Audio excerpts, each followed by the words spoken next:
Hello guys, this is your friend Sarwan Khatak. दोस्तों, आज की वीडियो में हम why believe in karma and universal law of goodness का सेकंड पार्ट डिस्कस करेंगे। देखिए, जैसे कि हम समझ चुके हैं कि कायनात के अंदर तमाम चीज़ें कवानीन के अंदर जकड़ी हुई हैं। हर चीज़ का एक कानून है। ठीक है जनाब, हो गया। अच्छा जनाब, कानून तो ठीक है, कानून तो हिटलर ने भी बनाए थे। कानून तो फिरौन ने भी बनाए थे, कानून तो सब बनाते हैं। तो फिर अब ये यूनिवर्सल कानून में और ये जो कवानीन इनमें फ़र्क क्या है? देखें, जो यूनिवर्सल कवानीन हैं वो पॉजिटिव हैं, वो मस्बत हैं, वो अच्छे हैं, वो फ़ायदे वाले हैं। यानी कि जितने भी कवानीन बनाए गए हैं उनका मकसद है पॉजिटिविटी। उनका पॉजिटिविटी का मकसद क्या है? जिसमें दूसरों की भलाई हो, जिसमें दूसरों का फ़ायदा हो, ये कहलाता है पॉजिटिव कानून। तो यूनिवर्सल लॉ ऑफ गुडनेस का मतलब ये है कि वो कानून के जिसमें सबकी भलाई हो, सबकी अच्छाई हो। तो अब हमें यूनिवर्सल लॉ ऑफ गुडनेस में बिलीव इसलिए करना चाहिए क्योंकि यूनिवर्सल जो कवानीन हैं वो बनाए ही गुडनेस के लिए गए हैं, वो बनाए ही फ़ायदे के लिए गए हैं। उनमें सबका फ़ायदा है, सबकी भलाई है। और उनके अंदर उनको ना मानने में या उनके खिलाफ जाने में तबाही, नुकसानात हैं, बर्बादी है। हम इनको स्टेप बाय स्टेप समझेंगे मुख्तलिफ वीडियोस के अंदर। अच्छा जनाब, अब मैं आपको कुछ चीज़ों की, कुछ यूनिवर्सल जो कवानीन हैं हमारे जो काम कर रहे हैं वो किस तरह से मतलब काम कर रहे हैं, और देखें उनमें गड़बड़ करने से क्या होता है। तो चूंकि ये यूनिवर्सल कवानीन हैं, अब देखें इनसे किस तरह से फ़ायदा मिल रहा है। और जब इनको नहीं माना जाता या जिसके लिए कानून बनाया गया अगर वो नहीं मानता इनको, तो देखिए उसके ना मानने से वो खुद और दूसरी चीज़ें किस तरह से मुतासिर होती हैं। अब मिसाल के तौर पर ज़मीन की मिसाल लेते हैं हम। ठीक है, ज़मीन के लिए खालिक कायनात ने, जिसने पूरी यूनिवर्स बनाई, उसने कानून बनाया कि जो ज़मीन के लिए भी फ़ायदेमंद होगा और ज़मीन से मुताल्लिका चीज़ों के लिए भी फ़ायदेमंद होगा। जिसने यूनिवर्स बनाई उसने ज़मीन के लिए, मार्स के लिए, चांद के लिए, सूरज के लिए, इंसान के लिए, बकरी के लिए, गाय के लिए, पहाड़ के लिए, समंदर, सबके लिए कानून बनाए। हम मिसाल ले लेते हैं एक ज़मीन के कानून की। ठीक है, फिर आगे हम रिलेट करेंगे आगे चल के अगली वीडियोज़ के अंदर, और इससे भी इंसानों से। देखिए, ज़मीन और ज़मीन पर जो रहने वाली जितनी भी चीज़ें हैं, इंसान है उस पर, उसमें परिंदे हैं, उसमें समंदर हैं, उसमें पहाड़ हैं, उसमें जानवर हैं, बहुत सारी चीज़ें। इनकी ज़िंदगी के लिए जो है हरारत बहुत ज़रूरी है। और हरारत ज़मीन को कहाँ से मिलती है? ज़मीन को हरारत मिलती है सूरज से। सूरज की गर्मी से जो है ये हरारत मिलती है, और ये सारी ज़िंदगी का सिलसिला चलता रहता है। ठीक है, अब देखिए जनाब, जिसने कायनात बनाई उसने एक कानून बना दिया ज़मीन के लिए। उसने कानून क्या बना दिया? उसने कहा कि भाई जितनी हरारत आपको चाहिए, जितनी हीट आपको चाहिए, ज़मीन को कहा, उसके लिए आपको सूरज से इतना डिस्टेंस रखना होगा। और वो डिस्टेंस कितना है? वो डिस्टेंस है 149.6 मिलियन किलोमीटर। 149.6 million kilometre. आप आसानी के लिए इसको 150 मिलियन किलोमीटर भी कर सकते हैं। ठीक है, आसानी के लिए समझ लें आप इसको। ये फासला बनता है 150 मिलियन किलोमीटर। ज़मीन को कहा गया कि आपने ये डिस्टेंस बरकरार रखना है। किससे? सूरज से। जब आप ये डिस्टेंस बरकरार रखेंगे 149.6 मिलियन किलोमीटर का, तो आपको हरारत इतनी मिलेगी, हीट इतनी मिलेगी कि जो आप और आपके जो बच्चे बचूंगड़े हैं, जो इंसान हैं, समंदर हैं, मछलियां हैं, जानवर हैं, पौधे हैं, दरख्त हैं, उनकी हयात बरकरार रहेगी। ये आपने फासला मेंटेन करना है। अब जनाब, जब ये फासला मेंटेन करती है ज़मीन, और खालिक के कायनात, जिसने कायनात बनाई, उसका हुक्म मानती है, और मानना पड़ता है, ज़मीन के पास इख्तियार नहीं है कि हुक्म ना माने, तो उससे होता क्या है कि जो ज़मीन का टेम्परेचर है वो तकरीबन 15 डिग्री रहता है, सॉरी 15 डिग्री। एवरेज जो टेम्परेचर है पूरी ज़मीन का वो रहता है 15। कहीं पर कम, कहीं पर ज़्यादा हो सकता है, लेकिन एवरेज जो टेम्परेचर होता है वो होता है 15 डिग्री।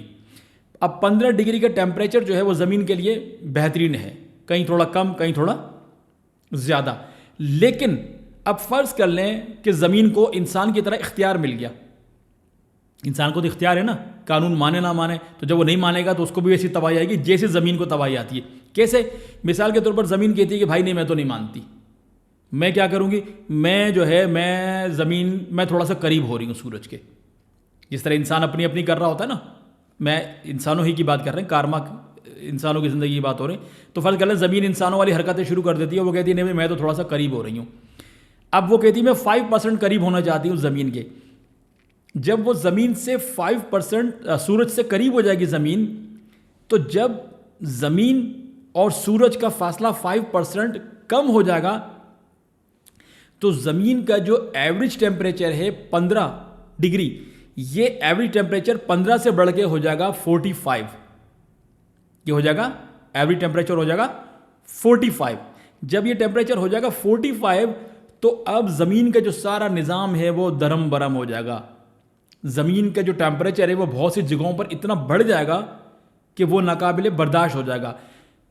कई समंदर जो है वो उबलने लग जाएंगे। आपने अगर उबला हुआ अंडा खाना है तो आप समंदर में अंडा डालेंगे और कुछ देर के बाद वो अंडा उबल जाएगा, आपने उसको खोल खोल के मज़े से खा लेना है।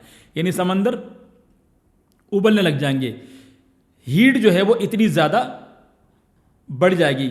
आपकी स्क्रीन पर जो है वो एक छोटा सा टेबल आ रहा है जिससे आपको यहाँ पर मैं समझने में थोड़ी आसानी होगी कि टेम्परेचर जो रिलेट करते हैं हम अपनी चीज़ों से कि टेम्परेचर किस तरह से बढ़ेगा और किस तरह से नुकसान हो जाएगा। 5% जो है फासला कम किया ज़मीन ने सूरज से, टेम्परेचर 15% था एवरेज, ये चला गया जनाब आली 45 डिग्री पर एवरेज टेम्परेचर पूरी ज़मीन का। अब उसमें देखिए आपके सामने जो टेबल आ रही है इसमें आप देखें कि इस वक्त जो है दुनिया का टेम्परेचर जो है एवरेज वो है 15 डिग्री। 15 डिग्री है। जब ज़मीन 5% करीब हो जाएगी सूरज के तो ज़मीन का एवरेज टेम्परेचर हो जाएगा 45। और आपके अल्लाह भला करे आप जो कराची में रहने वाले हैं वो ख़ास तौर पर सुन लें और बाकी लोग भी सुन लें, कराची का टेम्परेचर इस वक्त जो एवरेज है वो है 15। कभी कम होता है कभी ज़्यादा होता है, सॉरी 15 नहीं 30, 35। इस वक्त जो कराची का जो टेम्परेचर है वो 35 डिग्री सेंटीग्रेड है। ये एवरेज टेम्परेचर है। कभी 40 पे भी चला जाता है, 45 पे भी चला जाता है, लेकिन फिर नीचे 25 पे भी आ जाता है। तो एवरेज टेम्परेचर 35 है। तो कराची का जो एवरेज टेम्परेचर होगा, अगर ज़मीन 5% सूरज के करीब हो जाती है तो एवरेज टेम्परेचर 35 से बढ़कर 65 हो जाएगा। 65 एवरेज टेम्परेचर हो जाएगा कराची का। और इस वक्त जो है जो फासला है ज़मीन और सूरज का, उसके वजह से मरी का एवरेज टेम्परेचर है 20। लेकिन अगर 5% ज़मीन जो है वो करीब हो जाती है सूरज के तो जो टेम्परेचर है मरी का एवरेज जो 20 है इस वक्त, ये 20 से बढ़कर 50 हो जाएगा। यानी आप मरी जाते हैं घूमने के लिए, मज़े करते हैं, एंजॉय करते हैं गर्मियों के अंदर भी, लेकिन फिर इसका एवरेज टेम्परेचर ही 50 होगा।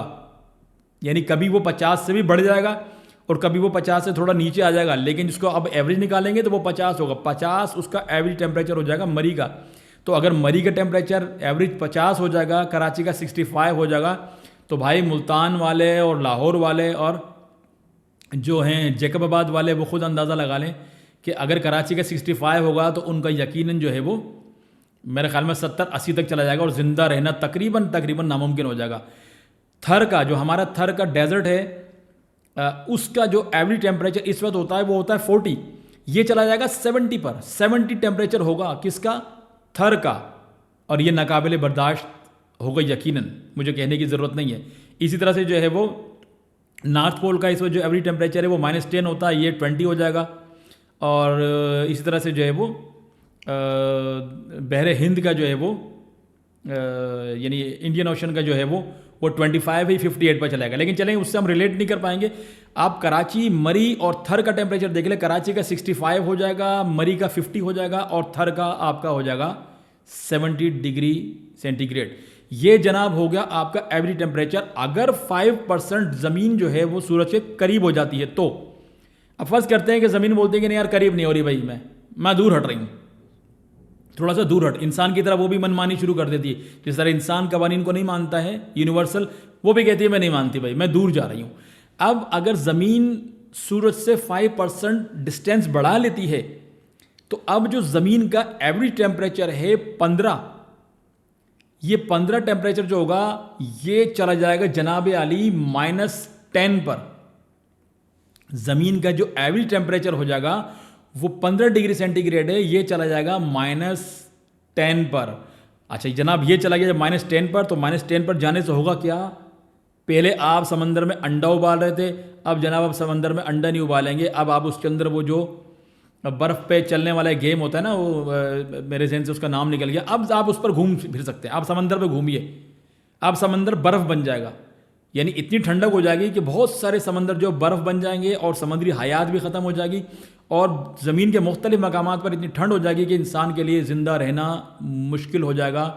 और जो आपके पौधे हैं, मुख्तलिफ आपके दरख्त हैं, आपकी जो फसलें हैं, जिनको एक अच्छा टेम्परेचर चाहिए थी, वो टेम्परेचर इतना कम हो जाएगा कि वो पैदावार ही नहीं हो पाएगी। फिर देखिए अपने टेबल के ऊपर जनाब, कि अगर ज़मीन करीब चली जाती है, उससे दूर चली जाती है सूरज से, तो फिर ये कराची वालों के लिए थोड़ी सी गुड न्यूज़ है कि उनका जो एवरेज टेम्परेचर अब 35 होता है, ये एवरेज टेम्परेचर 10 हो जाएगा। लेकिन एवरेज टेम्परेचर 10 होगा, इसका मतलब ये नहीं कि 10 ही रहेगा। इसका मतलब ये कि भाई वो कभी 1 पे, कभी 0 पे, 0 से नीचे भी चला जाएगा, वो -5 पर भी चला जाएगा। यानी अभी वो सर्दी से कभी उनको तकलीफ नहीं होती, फिर वो सर्दी से मरना शुरू हो जाएंगे। मरी का जो एवरेज टेम्परेचर होता है वो 20 होता है, फिर उसका एवरेज टेम्परेचर ही -5 होगा। यानी अभी तो ये ना कि कभी 15 हो गया, कभी 10 हो गया, कभी -1-2 भी हो गया, कभी 20-35 भी हो गया, लेकिन फिर एवरेज टेम्परेचर ही मरी का -5 होगा, और कभी -10, कभी -15 पे भी चला जाएगा। और इसी तरह से जो थर का टेम्परेचर है वो 15 पर आ जाएगा। 15 का मतलब ये नहीं कि 15 पर होगा, 15 का मतलब है कि वो 0 पर भी चला जाएगा, कभी कभी फिर 30 पर चला जाएगा, लेकिन एवरेज 15 होगा। और इस तरह से जो है वो नॉर्थ पोल का जो है -35 और बहर हिंद का जो है वो 3 हो जाएगा। तो इससे क्या होगा जनाब आली, इससे ये होगा कि आपकी ज़मीन पर इतनी ठंडक हो जाएगी कि इस पर इंसान के लिए ज़िंदा रहना मुश्किल हो जाएगा। तो क्या समझे हम एक ज़मीन की मिसाल से, कि अगर ज़मीन अपना फासला जो है कम करती है तो उससे भी ज़िंदगी ख़त्म, अगर वो अपना फासला बढ़ाती है सूरज से, ज़मीन अपना फासला सूरज से बढ़ाती है, तब भी ज़िंदगी ख़त्म। तो ये सारी कथा सुनाने का मकसद क्या है कि हर चीज़, कायनात बनाने वाले ने हर चीज़ के लिए कानून बनाया हुआ है। तो कानून पॉजिटिव है, यानी पॉजिटिव से मुराद है कि जो डिस्टेंस बताया गया ज़मीन को, अगर ज़मीन उसी डिस्टेंस पर रहती है तो ज़मीन वालों के लिए फ़ायदा ही फ़ायदा है, ज़मीन के लिए फ़ायदा ही फ़ायदा है। वरना ज़मीन बेकार हो जाएगी, वीरान हो जाएगी, ज़िंदगी का इस पर नामो निशान नहीं रहेगा, ये बाकी सैयारों की तरह फजूल हो जाएगी। तो ये मैंने आपको इसकी एक डिस्टेंस की मिसाल दी। अगली वीडियो में आपको इसी तरह कुछ और मिसालें दूंगा, जिससे आप समझेंगे कि कानून पर चलने से किस तरीके से जो है वो ज़िंदगी आगे बढ़ती है, किस तरीके से बेनिफिट्स होते हैं, और कानून को तोड़ने से, चाहे वो इंसान तोड़े या कोई और, यानी यूनिवर्स की कोई और चीज़ तोड़े, आप देखिए उससे किस तरह से तबाही आती है। अगली वीडियो में हम ज़मीन की एक और एलिमेंट को डिस्कस करेंगे कि अगर ज़मीन अपना एंगल चेंज करती है तो फिर उससे क्या होगा। फिर मुलाकात होगी इंशाअल्लाह ताला एक नई वीडियो में नए टॉपिक के साथ। तब तक के लिए सरवान खट्टक को इजाज़त दीजिए। अल्लाह हाफिज़।